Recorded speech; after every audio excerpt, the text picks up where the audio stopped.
আচ্ছা, ইস্টবেঙ্গলের women's champions লিগের জার্নি শেষ হয়ে গেছে। এটা আমরা সবাই জানি এই মুহূর্তে এবং খুবই হার্ড লাক ইস্টবেঙ্গলের জন্য। সেই প্রসঙ্গ নিয়ে অবশ্যই কথা বলব এবং তার পাশাপাশি ইন্ডিয়ান ফুটবলের যা কিছু লেটেস্ট আপডেট রয়েছে শেয়ার করব।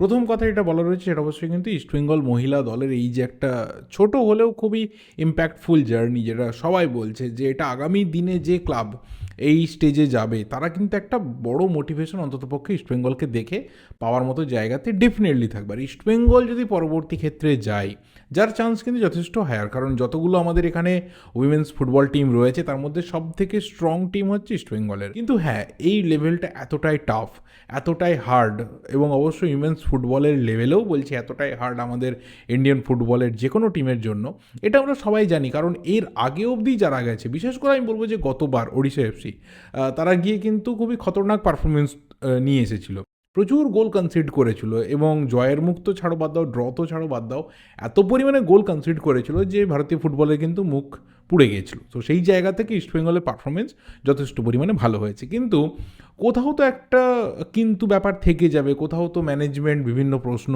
কোচকে বা পুরো টিমকে ডেফিনেটলি করবেন। কারণ ফার্স্ট ম্যাচ ডেতে যখন ইস্টবেঙ্গল 3-1 গোলে একটা রেজাল্ট নিয়ে এলো এবং উল্টো দিকে চ্যাম্পিয়ন টিম, এবং তারপরেই যারা এই গ্রুপটাতে শক্তিশালী বলে অন্ততপক্ষে সবাই শুরু থেকেই ভেবেছিল, সেই টিমটা যখন ড্র করলো তারা, তো তখন সবাই ভেবেছিল যে ইস্টবেঙ্গল কিন্তু একটা ভালো অ্যাডভান্টেজ পাবে। কিন্তু তারপর definitely East Bengal local team, host এবং অবশ্যই গতবারের চ্যাম্পিয়ন, তাদের কাছে হারলো। সেটাকে সবাই বলেছিল যে ঠিক আছে, একটা সুপিরিয়র টিমের এগেনস্ট ইস্টবেঙ্গল মুখোমুখি হয়েছে, চেষ্টা করেছে, পারেনি, ওকে ফাইন। কিন্তু এই টিমটা সাথে যারা ড্র করেছে, এবং সবথেকে বড় কথা যে ইস্টবেঙ্গল যাদের 3-1 গোলে হারিয়েছে, সেই টিম আবার যে টিমকে হারিয়েছে, তুলনামূলকভাবে ইকুয়েশন করলে দেখা যাবে যে সেই টিমের আপাতত যা ক্ষমতা সেটা ইস্টবেঙ্গলের থেকে কম। তো সেই ম্যাচটা ইস্টবেঙ্গল জিততে পারে, এবং যদি জিততে না পারে অন্ততপক্ষে ইস্টবেঙ্গলের ড্র করা দরকার। কিন্তু সেই ম্যাচটা, অর্থাৎ আজকের এই নাসাফ ম্যাচটা, ইস্টবেঙ্গল যে 3-0 গোলে হেরে যাবে, এটা আমার মনে হয় যে অন্য কোনো ক্লাবের সমর্থকও এক্সপেক্ট করতে পারেননি। এবার এর কারণ কি ব্যাখ্যা করবেন কোচ বা প্লেয়াররা বা ক্যাপ্টেন, সেটা পরের কথা।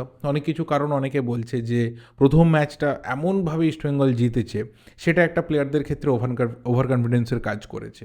আবার অনেকে বলছে যে যে ওয়েদারে ইস্টবেঙ্গলকে খেলতে হয়েছে, টানা 3 দিন করে গ্যাপে ম্যাচ খেলতে হয়েছে, সেখানে একটা ঠান্ডার কারণে একটা ফ্যাটিগ এসেছে, একটা কোথাও শারীরিক প্রবলেম এসেছে, এবং বেশ কিছু প্লেয়ারের চোট আঘাত, বেশ কিছু প্লেয়ারকে না পাওয়া, সেটা একটা কারণ হয়ে দাঁড়িয়েছে। তো তার সব কিছুর ফলেই কিন্তু আজকের এই আনএক্সপেক্টেড একটা রেজাল্ট, যেটা কখনোই কিন্তু কোনো ইস্টবেঙ্গল ফ্যান তো দূরের কথা, আগেও বললাম যে যে ইস্টবেঙ্গলের জয় সহজে পছন্দ করে না, সেই রকম মানুষজনও কিন্তু এক্সপেক্ট করতে পারেননি যে আজকে নাসাবের বিরুদ্ধে ইস্টবেঙ্গল এরকম একটা রেজাল্ট আনবে।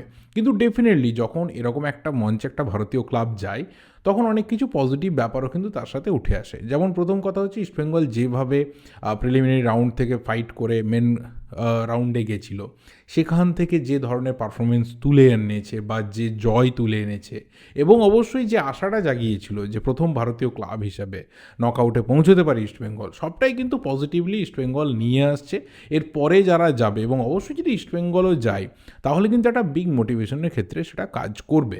তবে অবশ্যই এখান থেকে আমি বলবো যে কোনো ইস্টবেঙ্গল সমর্থকেরই হারিয়ে ফেলার মতো কোনো ঘটনাই ঘটেনি। বাট হ্যাঁ, আবার বলছি, পরবর্তী রাউন্ডে গেলে একটা বিরাট বড় ব্যাপার হতো আমাদের ইন্ডিয়ান ফুটবলের জন্য, একটা ইতিহাস তৈরি হয়ে যেত, একটা গর্বের দিন আবারও লেখা থাকতো। কিন্তু আগের দিনকেই যেটা বলেছিলাম, দুটো বিষয়, যে 90% কিন্তু টিকিট ইস্টবেঙ্গল কনফার্ম করেছে, বাকি 10% পুরোটাই নাসাব ম্যাচের ওপর দাঁড়িয়ে রয়েছে।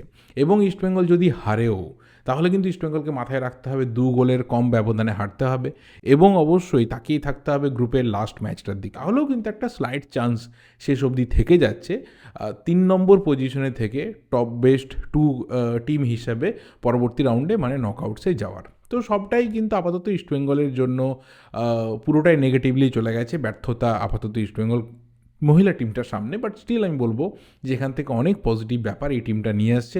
আগামী দিনের জন্য অনেক শুভকামনার শুভেচ্ছা থাকলো এই টিমটার ওপরে, এবং অবশ্যই ভারতীয় ফুটবলের ক্ষেত্রে, বিশেষ করে বাংলার ফুটবলের ক্ষেত্রে, মহিলা ফুটবলে ইস্টবেঙ্গল যেভাবে কাজ করছে, যেভাবে ইস্টবেঙ্গল প্লেয়াররাও ইস্টবেঙ্গল ফ্ল্যাগটাকে বয়ে নিয়ে যাচ্ছে, সেটা কিন্তু অবশ্যই একটা বাহবার জায়গা ডেফিনেটলি রাখে। এরপরে যে বিষয়টা নিয়ে কথা বলবো সেটা অবশ্যই কিন্তু আনোয়ার আলীর প্রসঙ্গ। আনোয়ার আলীর ব্যাপারটা নিয়ে আমি একদিন বলতে ভুলে গেছিলাম যে মোহনবাগানের অনেক দিন পর একটা শীতঘুম ভেঙেছে এবং তারা মনে করেছে এই ব্যাপারটাকে এবার ফিফা বা এএফসির কাছে নিয়ে যাওয়া দরকার রয়েছে। এটা বহু মোহনবাগান সমর্থক গত বছর থেকেই বলছিল যে এটা নিয়ে কেন এত ডিলে করছে, কারণ যখন এআইএফএফ এর বিভিন্ন কমিটি, এই কমিটি থেকে সেই কমিটি, সেই কমিটি থেকে এই কমিটি, পুরো ব্যাপারটা ওই টেনিসের মতো চলছে, তখনই কেন মোহনবাগান উচ্চতর জায়গাতে গেল না, তখন কিন্তু বহু মোহনবাগান সমর্থক কথা বলেছিল। কিন্তু ব্যাপারটা কী হয়েছিল যে মোহনবাগান 2024-25 সিজনে এতটাই একটা গ্র্যান্ড লেভেলের সাকসেস পেয়েছিল ডোমেস্টিক ফুটবলে, এই পুরো সাকসেসটা কিন্তু এই ব্যাপারটাকে ঢেকে দিয়েছিল। কিন্তু বর্তমান সময়ের দিকে দেখলে দেখা যাবে যে সেই মোহনবাগান টিম কিন্তু বহু রকম সমস্যার মধ্যে আপাতত জর্জরিত। ম্যানেজমেন্টের বহু সিদ্ধান্ত সমর্থকদের মনের মধ্যে কিন্তু প্রশ্ন তুলে দিয়েছে, এবং সেই জায়গা থেকে কোথাও ম্যানেজমেন্ট মনে করছে যে এখান থেকে ফেস বাঁচানোর জন্য আরও একটা রাস্তা খোলা রয়েছে, সেটা হচ্ছে আনোয়ার আলী ইস্যু। দেখো, অবশ্যই ম্যানেজমেন্ট এই মুহূর্তে দাঁড়িয়ে মনে করেছে যে এটাকে সামনে তুলে নিয়ে আসা দরকার, তাই তারা তুলেছে। বাট স্টিল এটা একটা জেনুইন ইস্যু, এটা অনেক আগে ওঠানো দরকার ছিল, দেরিতে উঠেছে, বাট এটা একটা জেনুইন ইস্যু এবং মোহনবাগান ম্যানেজমেন্ট সেটাকে সামনে নিয়ে এসেছে এবং ফিফার কাছে এবং এফসির কাছে একটা জয়েন্ট চিঠি পাঠিয়েছিল। সেই চিঠির আজকে রিপ্লাই এসেছে ফিফার তরফ থেকে। তারা জানিয়েছে যে আমরা একদম ঠিকঠাক সময়ে পর্যাপ্ত যা কিছু প্রসেস রয়েছে সেটা আমরা করব, অর্থাৎ আমরা লোকাল ফেডারেশনের সাথে কথা বলবো এবং অবশ্যই এই ব্যাপারটা নিয়ে আমরা আমাদের পদক্ষেপ নেব। এবং অবশ্যই যেটা ন্যাচারালি এই ধরনের বডি ফর্মাল লেটারে জানিয়ে থাকে যে ইন ডিউ কোর্স পুরো ব্যাপারটা আমরা চেষ্টা করব কমপ্লিট করে ফেলার বা কথা বলার, এবং অবশ্যই আমাদের দরজা সবার জন্য খোলা রয়েছে, যে কোনো সময় এসে তোমরা রিচ করতে পারো। তো এটা অনেক দিন আগে হওয়া দরকার ছিল, বহু মোহনবাগান সমর্থক মনে করছেন। আবার এক পক্ষ অনেকেই মনে করছেন যে ঠিক আছে, যেটা মিটে গেছে সেটা মিটে গেছে, কারণ আনোয়ার আলীকে ছাড়াও যে মোহনবাগান অপ্রতিরোধ্য, আনোয়ার আলীকে ছাড়াও যে মোহনবাগান এই লেভেলে সাকসেস তুলে আনতে পারে, লিগ শিল্ড জিততে পারে, কাপ জিততে পারে, তো সেখানে আনোয়ার আলী একটা কোনো ফ্যাক্টর নয়। তো সেটাকে, সেই চ্যাপ্টারটাকে ভুলে যাওয়ার দরকার রয়েছে। আবার আনোয়ার আলীকে নিয়েও কিন্তু ইস্টবেঙ্গল বিশেষ কিছু সুবিধা কোনো টুর্নামেন্টেই করতে পারেনি। তো আনোয়ার আলী কোনো প্লেয়ার হিসেবে ফ্যাক্টর নয়, অনেকে মনে করছেন। আবার অনেকে মনে করছেন এখানে আনোয়ার আলী প্লেয়ার, এই জায়গাটা কিন্তু ফাইটের জায়গা না, এটা একটা প্রেস্টিজ ফাইট। এবং যেভাবে তার ডিল ক্যান্সেল হয়েছে, যেভাবে তার কন্ট্রাক্টকে সে ইউনিল্যাটারালি ক্যান্সেল করেছে, এবং যেভাবে আর্চ রাইভাল টিমে সে সিগনেচার করেছে, এবং যে ধরনের কথা সে বলেছে, কোথাও অন্ততপক্ষে লিগ্যাল রাস্তাতে হেঁটে যা কিছু হবে সেটা সামনে আসা দরকার রয়েছে। তো তুমি অন্ততপক্ষে কোন মতামতটায় থাকছো, তোমার ওপিনিয়ন কী রয়েছে সেটা অবশ্যই কমেন্ট বক্সে জানিও।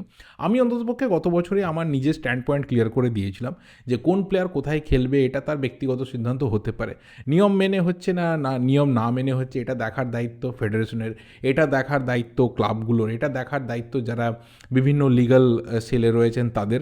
এবং অবশ্যই একটা ক্লাব যদি মনে করে যে এই প্লেয়ারটাকে ছাড়া আমার চলে যাবে, এই প্লেয়ারটাকে ছাড়া আমি সাকসেস পেতে পারি, তাহলে সেটা ক্লাবের সিদ্ধান্ত, সেটাই চূড়ান্ত হওয়া দরকার, এবং সেটা মোহনবাগান নিয়ে মোটামুটি সাকসেস পেয়ে দেখিয়ে দিয়েছে। এবার যেটা ব্যাপার যে লিগালি রাস্তায় হেঁটে আনোয়ার আলীর জন্য, ইস্টবেঙ্গলের জন্য বা মোহনবাগানের জন্য, কারণ অনেকে মনে করছে মোহনবাগান তো ইলিগাল একটা রাস্তাতে হাঁটছিল, এইভাবে লোন ডিল করা যায় না, যেটা ফিফার নিয়ম বিরুদ্ধ, তাহলে মোহনবাগানেরও শাস্তি হবে। তো যারই শাস্তি হোক না কেন, মোহনবাগানের, ইস্টবেঙ্গলের, আনোয়ার আলীর বা আনোয়ার আলীর যে পুরনো ক্লাব বা সেই ক্লাবের মালিক, যারই শাস্তি হোক না কেন, সেটা লিগাল রাস্তাতে ফিফা বুঝে নেবে। কিন্তু আমি অন্ততপক্ষে কনক্লুশনে বলবো যে উইদাউট আনোয়ার আলী মোহনবাগান কিন্তু মোহনবাগানের রাস্তাতেই রয়েছে, মোহনবাগান ট্রফির রাস্তাতে রয়েছে, মোহনবাগান সাকসেসের রাস্তায় রয়েছে। আর আনোয়ার আলীও চেষ্টা করছে ইস্টবেঙ্গলের হয়ে ভালো ফুটবল খেলে ইস্টবেঙ্গলকে সাকসেস দেওয়ার। তো দেখা যাক ফিউচার কথা বলবে এই বিষয়টা কোথায় গিয়ে পৌঁছয়। আর লাস্ট একটা ছোট্ট করে বিষয় বলবো, এটা নিয়ে আমি একটা বড় ভিডিও বানাবো ডেফিনেটলি, সেটা হচ্ছে আইএসএলের ভবিষ্যৎ। অনেক কটা এন্টিটি আপাতত সামনের দিকে এগিয়ে আসছে, তার মধ্যে সবথেকে ইম্পর্টেন্ট হচ্ছে আমাদের দেশের সরকার। তারাও কিন্তু মনে করছেন যে না, ফুটবলটা চালানো দরকার রয়েছে, শুধু ক্রিকেটকে সব ধরনের সহায়তা বা সাহায্য বা তাদের পাশে থাকলে হবে না, ফুটবলের পাশেও দাঁড়াতে হবে। আমরা যেমন আমাদের এখানে দেখি যে বাংলা সিনেমার পাশে দাঁড়ানো সবাই বলে, তো আমরা বাংলা সিনেমার পাশে দাঁড়ানোর চেষ্টা করি। রিসেন্টলি একটা সিনেমা বেরিয়েছে, অসাধারণ হয়েছে, যারা দেখেছে তারা বলতে পারবে, যারা দেখেনি তারা বলতে পারবে না। তো সেরকমই আপাতত দেশের সরকার মনে করছে যে ফুটবলের পাশে দাঁড়ানো দরকার রয়েছে। তো তারা একটা রিসেন্ট মিটিং ডাকতে চলেছেন সুপ্রিম কোর্টের হিয়ারিংয়ের পর, সেটা সম্ভবত ডিসেম্বর মাসে হবে, সুপার কাপের পরে হওয়ারই তার সম্ভাবনা রয়েছে। এবং যা কিছু তার আউটকাম বেরিয়ে আসতে পারে বা কী কী সম্ভাবনা থাকছে সেটা নিয়ে একটা ডিটেলসে ভিডিও আসবে।